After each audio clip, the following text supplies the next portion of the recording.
I didn't laugh when I saw the small box under the tree. Everyone else did. Nina giggled with her mother, and the twinkle lights reflected in the silver ribbon like a joke that kept winking. I peeled the paper back and stared at the bold letters, paternity test kit, cheek swab style. Just for fun, my mother-in-law said, in that sing-song way she uses when she wants to turn a knife into a prop. A Christmas surprise for our scientist. I'm not a scientist. I'm a design engineer who spends more time inside product tolerances than inside a lab, but I let the comment float by. I looked up at Nina holding our 5-week-old daughter on her shoulder, patting the smallest back I'd ever seen. Her mother's eyes were on me, bright and watchful. I looked down at the box again. Funny, I said, and I tried to make it sound light. Real classy. Nina rolled her eyes at her mom. Ma, come on. It's a gag, her mother said, flapping her hand. You know how these DNA things are everywhere now? We'll all spit in tubes. We'll find a Viking or something. The baby hiccuped, and the sound cut the room into pieces.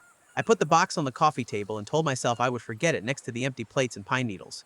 I told myself it was just my mother-in-law being herself, a woman who loves family surprises the way some people love oxygen. She schedules them, shapes them, directs them, and then stands at the side waiting for applause when the curtain drops. We ate ham and potatoes and the weird salad her sister brings with marshmallows, and I felt the box sitting there like a second plate at my place. After dessert, while Nina nursed the baby in the guest room, her mother picked the kid up and pressed it into my hands. Go on, she said. Swab both of you, for the memory. For the memory? I said, and I hated how small my voice came out. For fun, she said, and smiled like I was a child with a sparkler. We'll do it all together. I got one for myself, too, to see my roots. Something brittle cracked in me, but I didn't want a scene. I swabbed my cheek, sealed the thing, and labeled it. When Nina came back, her mother pushed the swab toward her and said, Do the baby too, as if she were offering candy. Nina frowned, but she did it, whispering sorry to our girl as the swab brushed the inside of her tiny cheek. She passed me the tiny tube, her hand shaking, and I slipped it into the kit next to mine. Great, her mother said. Merry Modern Christmas. We mailed it the next morning. I told myself again it was all theater, and when the results came back, we would roll our eyes together about Grandma's sense of humor. I told myself I was overreacting to a woman who collects moments the way birds collect twigs. I told myself a lot of things for 2 weeks, and I slept badly through most of them. When the email landed, it was a Tuesday, and I was between drawings at my desk on the 9th floor of a building near the river. Snow dusted the big windows like powdered sugar someone regretted. Subject line, Your paternity results are ready. My hands felt colder than the glass. I clicked. Probability of paternity? 0%. It didn't look like a number, it looked like a hole. I tried to swallow and my throat forgot how. I scrolled because that's what you do when your life turns into a web page. The words didn't change, the sentence didn't flip, the world stayed where it was, and I was the one who moved. My phone buzzed. Nina, how's your morning? I stared at the bubble and saw our baby inside it. I typed something like, fine, meetings, be home by 6, and I was proud of my fingers for pretending. I know tests, I know machines, I know one out-of-spec O-ring can make a perfect device fail like a drunk. But I also know that you don't get zero by accident very often. I printed the PDF and folded it into my jacket like a passport. I walked to the bathroom and threw cold water on my face like a cliche because cliches became cliches by being the only thing that works sometimes. On the drive home, I counted the green lights and tried to match them to some number that made me feel safe. I couldn't find one. Nina was in the kitchen with the baby asleep in a sling, humming something off key.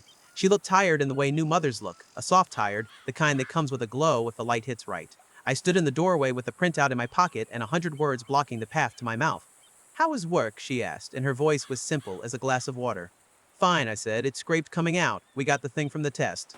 She froze and then busied herself with the kettle like boiling water could keep the air warm enough to survive inside. What did it say? She asked, but she watched the stove. 0, I said. 0%. She glanced at me and then back at the burner like she'd been warned not to look into an eclipse. These kits, she said. They're not. I read they can be wrong.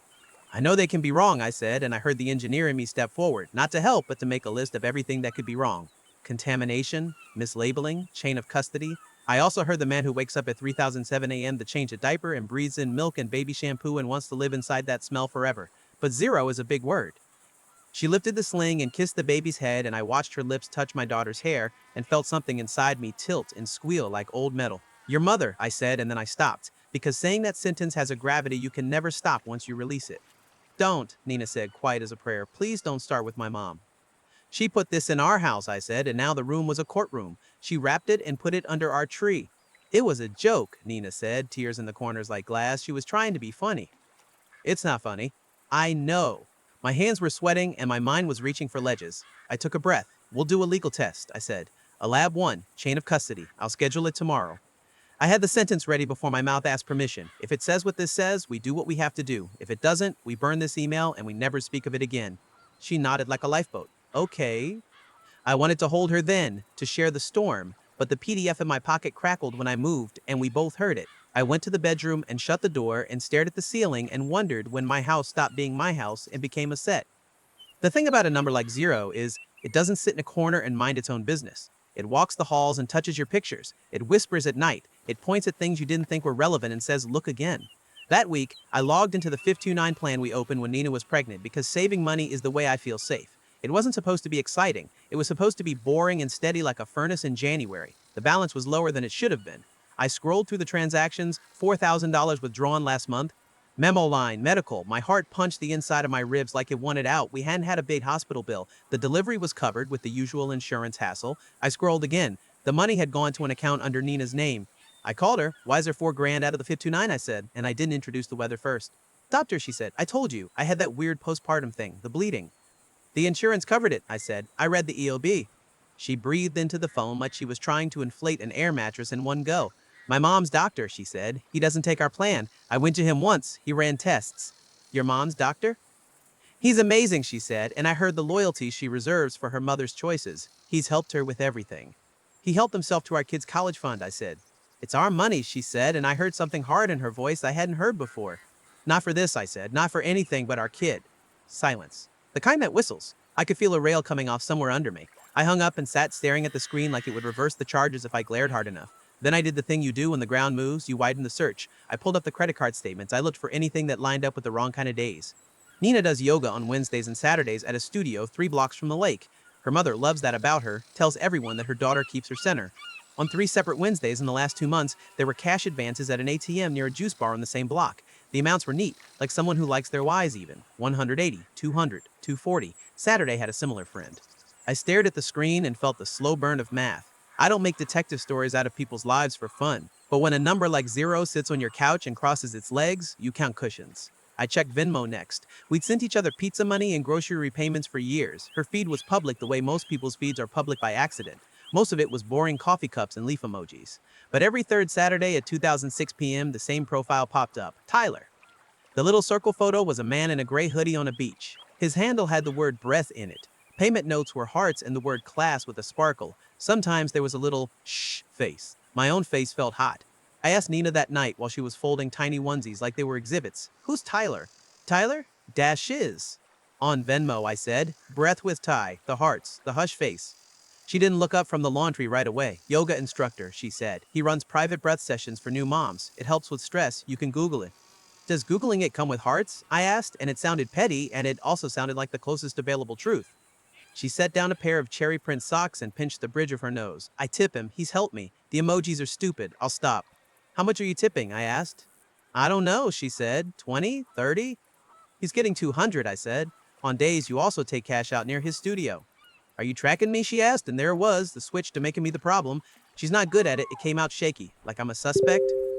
You put a test under our tree, I said, before I could stop myself, and the sentence slid a knife across the table, and we both looked at it. My mother did, she said, not me. She doesn't live here, I said, you do. We're not doing this now, she said, lifting the basket like a shield.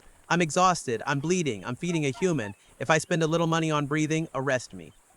I didn't sleep that night, and not because of the baby.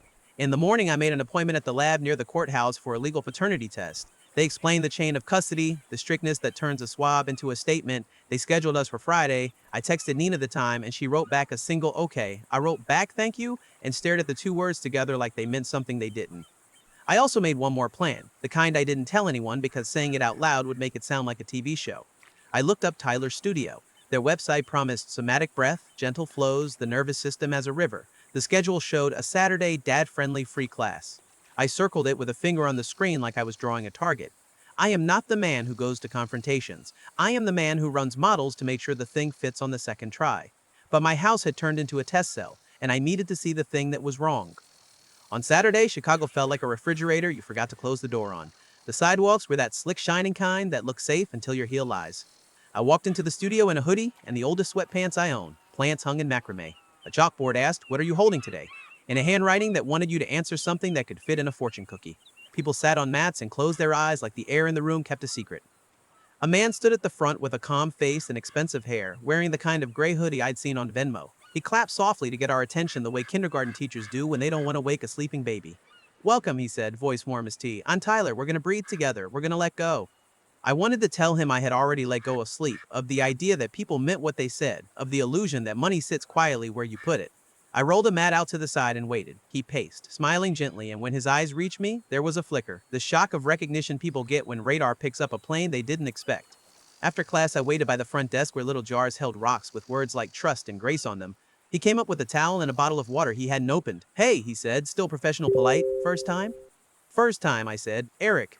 Nice to meet you, he said, extending a hand. His palm was warm and dry. How did it feel?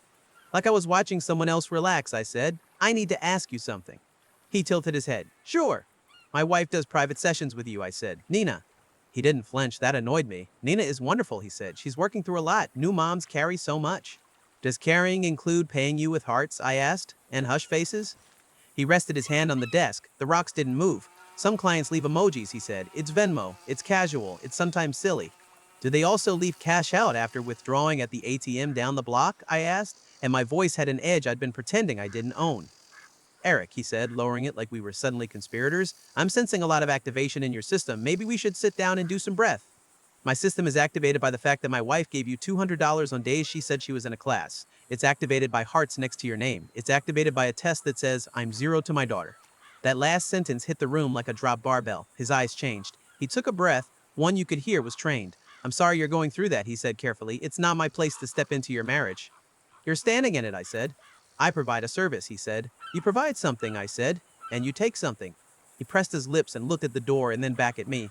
Eric, if you believe there are boundary issues, I invite you to discuss them with Nina and her therapist. Her therapist? I said. Is that you? I am not a therapist, he said, stiff, because he practiced that sentence for lawyers. I'm a breath coach. Then breathe this in, I said, and I held up my phone with his Venmo feed open, transactions blurred except the ones with her heart emojis. You accept these. You write the little see you soon messages back. You are not a neutral air machine. Please leave, he said, the warmth gone, the tea spilled. This isn't appropriate. You're right, I said. None of this is appropriate. A woman behind me coughed a little cough that meant she heard everything and wanted the world to be smoother again. I left because staying would slice the air into ribbons and I didn't want to bleed on strangers' mats. Outside, the cold slapped me back into my face. I walked until the river looked like a gray tongue and then turned back because I needed to be home before the appointment on Friday. We sat in the lab in chairs that made noise when you moved. Nina wore a beanie and didn't take it off even when the nurse asked her to tuck hair behind her ear. The baby fussed and I held her while the nurse read the instructions like they were scripture. They swabbed me. They swabbed our girl. They swabbed Nina, chain of custody, seals, signatures. I wrote my name in block letters and pretended it could build a wall around me. The nurse told us we'd hear in 3 days. I nodded like a person who believes in time. Those 3 days were long in a way that makes the clock look lazy. I did the only things I knew how to do. I called the lawyer and asked what a separation looks like in Illinois, how joint accounts get split, how houses get valued, how custody works when biology tries to tell you you're a ghost. He spoke in words that were boring on purpose, and my mind climbed into them to warm up. He told me the thing I didn't know I needed to hear: the at-home kit is not a court. The legal test would be the one that mattered. He told me another thing I didn't expect. If I wanted to stay on the birth certificate and parent, if the legal test said she's mine, I would have every right to ask for the time I needed with her. If it said she wasn't mine and I wanted to step back, there was a path. None of it looked pretty. All of it looked like workmen do when they're done pretending. On Monday, a new email arrived. I opened it with my heart in my eyes. Probability of paternity, 99.97%. I reread it 3 times to make sure the decimal didn't move like a trick. My knees felt weird and I sat down hard in the cheap chair in my office like someone had lowered the floor. I laughed and then I cried and then I laughed again because human beings are not made for numbers that change the sky. I drove home with the window cracked even though the air bit. Nina stood by the sink and I held up my phone and she read the number and covered her mouth and sobbed. I held her because I could, because I wanted to, because the part of this story where my daughter wasn't mine had tried to steal my breath and I wanted it back. So the first one, she said into my shirt, it was wrong. It was trash, I said. It was a joke that turned into a weapon. I took a breath and felt the word mother-in-law build itself in my chest. Your mom, she needs to stay away for a while. Nina nodded into me. I know. The number didn't erase the rest. The cash advances were still there. The hearts were still there. Tyler's calm eyes still scanned a room that held my name. I pulled back and looked at her. We still have the other thing, I said. The money. The breath coach. She closed her eyes like the light hurt. I wanted to feel okay, she said, and she didn't open them while she spoke. I felt broken. He said he could fix the feeling. I didn't think it through. I didn't think about how it looked. I wanted to be better at being a mom and not cry all day.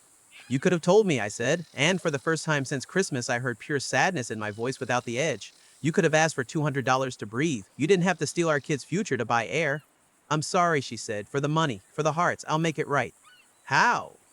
I'll cut him off, she said. No more Tyler, no more cash. I'll see someone with a license. I'll ask my doctor. Eric, I'll do what you need me to do. I've been told forgiveness is a muscle. I think it's also a schedule. I knew I couldn't lift the heaviest weight on the first day. We need space, I said. We need separate accounts. We need a budget that isn't a secret. We need to talk to someone who isn't in a gray hoodie telling you how gray your exhale is. She nodded, and it was the small nod of a person who knows she's at the bottom of a hill she built herself. I called the lawyer again and said the legal test says I'm the father. He said good, and then he said the other thing. Let's talk about money. We closed the joint credit card, we split the checking account, I froze the 529 with a password she couldn't touch. I set up an account in my name to pay the mortgage and the heat and the boring things that keep a house standing. Nina set one up for her own expenses. It felt cold. It felt necessary. I asked for a simple sleep schedule for the baby so we could both know what the next night looked like. We wrote it on a whiteboard on the fridge. It looked like hope disguised as a list. I also called her mother. I didn't want to. I had to. I asked her to meet me at a coffee shop around the corner from her condo so I could turn a volcano into a meeting. She arrived in a coat with fur at the hood and kissed my cheek like I was a game show host she could charm. I sat with my hands around a paper cup that burned in a way I deserved. You look thin, she said. Are you eating? Men forget to eat when they're dramatic. The test, I said. The first one, the joke. She smiled without teeth. Oh, that. What did it say? Zero, I said, and then the legal one said 99.97. She did a small shrug, the kind you do when a recipe fails. See, all fine. It's not fine, I said. You brought something into my house that set the floor on fire. You called it a surprise. You watched it burn. She rolled her eyes at the ceiling like the lights annoyed her. You men, she said, so sensitive. You don't get to talk to me like that, I said, and my voice stayed calm in a way I didn't know I could make it. You don't get to be in our home for a while. You don't get to see the baby for a month. Her face cracked like ice. You can't keep a grandmother from her granddaughter. I can, I said, and I will, because you don't know what a joke is. She leaned back and changed tactics so fast I could hear it clink. Nina told me about this breath man. That isn't on me. No, I said, that's on her. This part is on you. You're being cruel, she said. I'm being clear, I said. She stood like a storm and walked out, and the bell on the door rang like a bad idea leaving. I sat and shook and laughed into the shake because my body didn't know what to do next. Then I went home to a whiteboard with a feeding schedule and a wife on a couch with her knees under a blanket and a baby with her fist in her mouth, and I stood in the doorway and decided to keep walking. The studio posted a photo of Tyler the next week, smiling next to a plant he didn't water, announcing a new series for postpartum healing. The comments were a stream of hearts and green leaves. I sent an email to the owner. I didn't threaten. I wrote facts, I wrote dates and withdrawals and screenshots of Venmo with names covered, except the heart-shaped holes where my patience had been. I told her I believed in breath and also in boundaries. I didn't ask for anything. I just put the truth on her desk. 2 days later, a new post appeared. We are committed to safe, ethical spaces for healing. We have reviewed community concerns and will be making staff updates, no names, no guns drawn. But 2 weeks later, Tyler's name was off the schedule, and a woman with letters after her name was in his slot offering a support group. I didn't feel triumph. I felt a steadying of air, like the first good warm day in March. Nina started seeing a therapist who wore cardigans and spoke the way people speak when they want you to tell the truth and not hate yourself for it. She brought home worksheets that looked like homework for feelings. She went to a doctor who took our insurance and took blood and said he was proud of her for coming in. The cash advances stopped. The heart stopped. The 529 sat like a quiet lake again, and I checked it only once a week because that number wasn't supposed to raise my pulse. We didn't fix everything. We made a list, and we stuck to it. We fought on Thursdays in the safe way you fight when there's a buffer and a person with a notepad to catch the words before they hit the floor. We remembered why we liked each other when we weren't locking horns. We watched our baby discover her hands and then her toes and then the dog's ear, and we clapped like fools because clapping was a way to say we were still here. I visited a gym 3 blocks from my office that smells like rubber and lemon cleaner. I went at lunch and listened to a guy named Tony talk to everyone like we were all in on some secret plan to be better. I lifted without music sometimes, just the sound of plates and effort. I ran a mile slower than a grandma on a good day and then a little faster the next week. I watched the lines on the mirror get sharp again. People talk about revenge like it's a bonfire. I think success after betrayal is a space heater in January. It doesn't roar, it hums. It makes the corner you're in livable. We made a new Christmas the following year. No gag gifts, no boxes with lab logos. My mother came in with cinnamon rolls that made the house smell like a memory you could eat. Nina's mother sent a card, a simple one. We sent back a photo of the baby in a red sweater, standing by herself like a short, angry politician. The month had turned into 3, then into 6. We didn't set a timer because people aren't food. We let it take the time it took. One day, we let her come over for exactly 1 hour with me in the room and my eyes open. She brought a teddy bear and a too bright smile and a bag of stories about friends whose kids did adorable things. She watched me watch her, and maybe for the first time, she looked away first. When I hold my daughter now, she pats my cheek like she knows which face is mine. Every so often, I think about the email that said zero, and it still makes my stomach drop even though it's a ghost. It reminds me that lies can arrive wrapped in a bow, and that the worst ones don't declare themselves as villains. They show up as jokes, as surprises, as modern fun. It reminds me that numbers can be wrong and also that money doesn't lie if you listen to it. It reminds me that men like me can decide how the house runs, even under a storm. It reminds me that I didn't drown. We didn't become a perfect family. We became a family that knows what a test can do. We became a family that knows why a fund labeled for the future isn't a wallet for the present. We became a man and a woman who decided to change locks on their accounts and open the door of their mouths more often. We became a mother-in-law who sits on a couch with a baby she doesn't direct, and a father who stands in the kitchen at 2 a.m. shaking a bottle and smiling because the tiny person in his arms looks like him when she's angry. I still have the printout from the lab. I don't look at it. I don't need to. The proof is in the way she says da, then da da, then dad, and looks at me like I'm the sunrise. The proof is in the way the house sounds at night when nobody is sneaking breath, when the only hearts that beat up are the ones on the baby monitor when she startles and then sighs herself back to sleep. The proof is in the quiet. It's not soft, it's solid. I think sometimes about going back to the studio and unrolling a mat in the corner. I think about breathing with strangers and letting someone tell me to unclench my jaw. I think about how there was a time when I wanted to punch a man for using the word somatic on a woman who needed a sandwich and a nap. I don't. I breathe in my car at red lights. I breathe at my desk when an email starts with per my last. I breathe holding my daughter and I ask the air to be kind. A week ago, Nina handed me a little square envelope. My body hated it on sight. No, I said, and we both laughed because we both knew it was too soon for surprises to be innocent. It's not a test, she said. Inside was a receipt for a deposit. She had paid back the 4,000 to the 529 with money from selling a pile of designer yoga clothes she'd bought during the worst months. The memo line read, "Our girl's future." My chest did a thing that felt like a slow tear healing. I kissed her forehead, and then I kissed the top of our daughter's head, and then I went to the whiteboard and drew a dumb little star next to the word college because being corny is allowed when you earn it. I don't know if we'll talk about Christmas that year with anyone outside the house. I don't need to turn my pain into a dinner story. I will say this, if anyone asks, a joke can end a lie if you take it to a lab. An emoji can end a marriage if you let it, and a number can break you until it's followed by another number that reminds you who you are. Two questions then, if you're still here with me. If you opened an envelope and it said zero on the one thing you built your life on, would you trust the first number, or would you take it to a place with a chain of custody and let the truth be boring before it becomes loud? And if someone in your circle called a weapon a surprise, how long would you keep them outside your door before you let them back in, if ever? If this resonated, like, comment, and subscribe. It helps more than you think.